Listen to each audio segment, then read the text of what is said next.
আসসালামু আলাইকুম গাইস, আপনারাও কি এরকম পারফেক্ট রুটি ফুটি বানাতে চান বাসায় খুবই অল্প উপকরণ দিয়ে? তাহলে চলুন রেসিপিটা স্টার্ট করা যাক।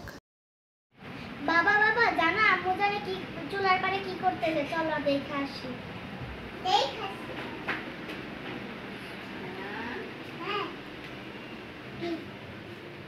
আম্মু তুমি কি পাগল হয়েছো? তোর মধ্যে সিগন্যাল নিয়ে পাগল হয় নাই, দেখো তোমাদের জন্য কি সুন্দর একটা আইটেম তৈরি করে এটা দিয়ে, তরমুজের খোসা দিয়ে আমার মানে বানানো ফার্স্ট টাইম টুটি ফ্রুটি এটাকে বলে। আমি এটার প্রসেসিং শুরু করেছি, মাত্র ধুইলাম, এখন এটাকে আমি সেদ্ধ করে নিব 30%। এরপরে চুলায় দিয়ে বাকি কাজগুলো কমপ্লিট করব। দেখো আজকে এটা দেখে তুমি শিখে নেক্সট টাইম দিয়ে বলবা আমি আর তরমুজের ছোকরা ফালাবো না। ফালানো জিনিস দিয়ে কত ভালো একটা রেসিপি তৈরি করা যায়। চলো দেখাও। আম্মু এটা কি হয়ে গেছে সিদ্ধ করা? এই তো হয়ে গেছে, এখন আমি নামিয়ে নিচ্ছি। এটা এখন ছেঁকে নেব। ছেঁকে দেন নেক্সট প্রসেস শুরু করে দিচ্ছি। আদিবা, তুমি কি এক্সাইটেড এটা খাওয়ার জন্য? কারণ ফার্স্ট টাইম খাচ্ছ না? ফার্স্ট টাইম খাও না, এর আগেও কে বেকারির খাবারগুলোতে থাকে, তখন তো বোঝা যায় না, ছোট ছোট থাকে, এই জন্য বুঝতে পারো না। খাও না, ওয়াটারমেলন খাবে না তোমার? না এটা রসমালাই মধু।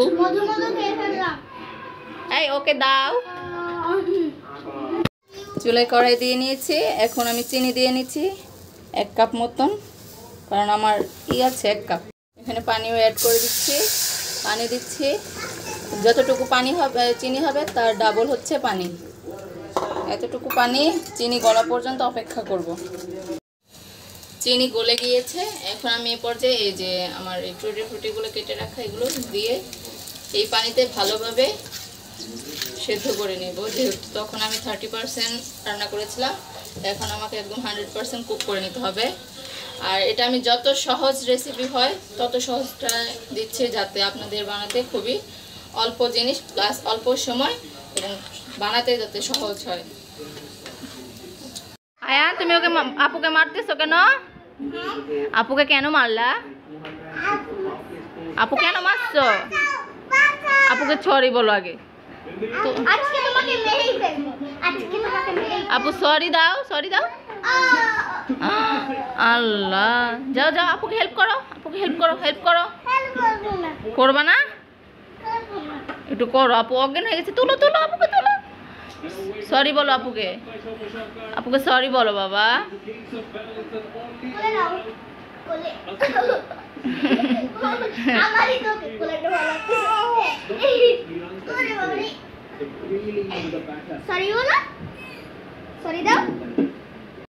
এটা ভালোভাবে রান্না হতে অলমোস্ট 20 মিনিট লেগে যাবে।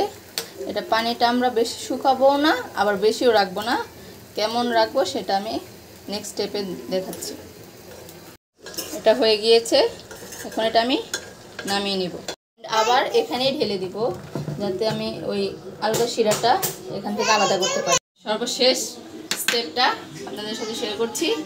এখানে হচ্ছে আমি দুটো কালার নিয়ে নিয়েছি, দুটোতে দুইটা কালার মিক্স করে নিব।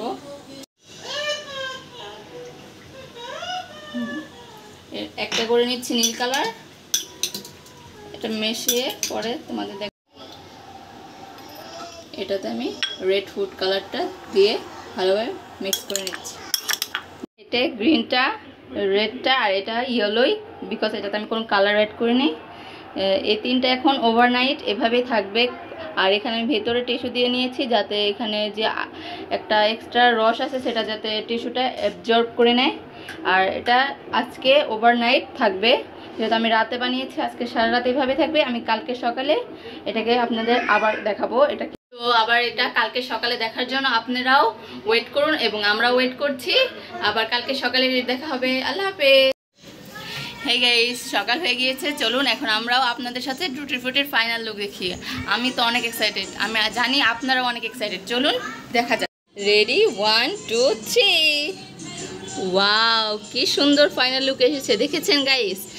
এটা চাইলে আপনারা রোদে শুকাতে পারেন, কিংবা বাতাসে, যে ঘরে যাদের ছাদ নেই তারা বাতাসে ঘরের ট্রেতে কোনো পাতলা কিছুতে বাতাসের নিচে রাখলেই এটা ভালোভাবে শুকিয়ে যাবে। এবং আপনার একটা এয়ারটাইট বক্সে এটা 2-3 মাস অনায়াসে ফ্রিজের নর্মাল চেম্বারে রেখে দিতে পারবেন।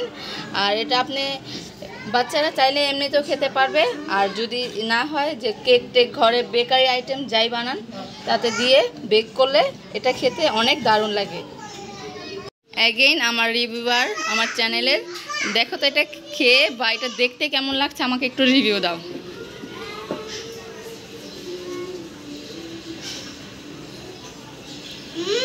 দোকানের মতোই হয়েছে।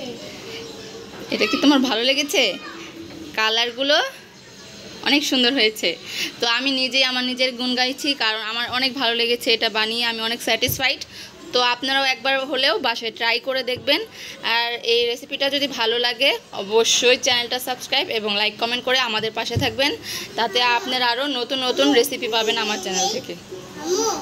আল্লাহ হাফেজ। আল্লাহ হাফেজ।